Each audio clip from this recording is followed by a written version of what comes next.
पृथ्वी तलावरील अमृत पेय म्हणून ओळख असलेलं ताक उन्हाळ्यात पिल्यानं काय फायदे होतात? नमस्कार मंडळी, ॲग्रोफेबल्स या आपल्या यूट्यूब चॅनलवर आपणा सर्वांचे मनपूर्वक स्वागत. दही हिसळून जरी ताक बनत असलं तरी दही आणि ताक या दोन्ही दुग्धजन्य पदार्थांचं शरीरावर होणारे फायदे वेगवेगळे आहेत. आजच्या आपल्या व्हिडिओमध्ये जाणून घेऊया ताक पिण्याचे 4 फायदे. पहिला, उन्हाळ्यातील उष्णतेमुळे डिहायड्रेशन होण्याचं प्रमाण वाढतं. उन्हाळ्यात ताक पिल्यानं शरीर हायड्रेटेड राहण्यास मदत होते. त्यामुळे शरीरातील पाण्याची पातळी कंट्रोलमध्ये राहते.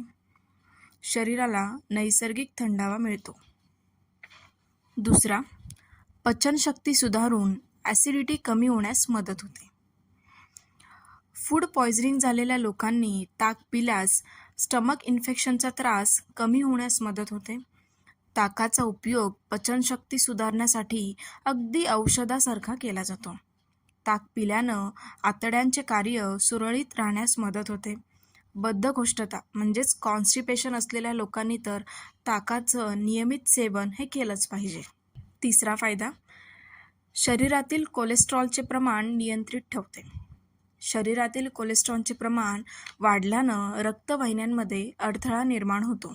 असं झाल्यानं हृदयविकाराचा धोका वाढतो. निरोगी हृदयासाठी नियमितपणे 1 ग्लास ताक पिलंच पाहिजे. चौथा आणि शेवटचा फायदा, ताक पिल्याने त्वचा चांगली राहण्यास मदत होते. तुम्हाला जर सुंदर सतेज त्वचा हवी असेल तर तुम्हाला कोणी ब्युटिशियनची गरज नाही, तर ताकाची गरज आहे.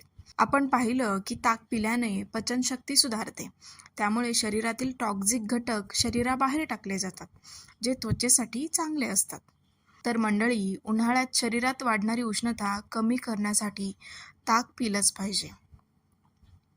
मग करताय ना आजपासून ताक प्यायला सुरुवात? आजची माहिती तुम्हाला कशी वाटली आणि ताकाबद्दलचं तुमचं मत आम्हाला कमेंट करून नक्की कळवा. आजच्या व्हिडिओमध्ये इथेच थांबूया. पुन्हा भेटूया नवीन माहितीसह. तोवर नमस्कार.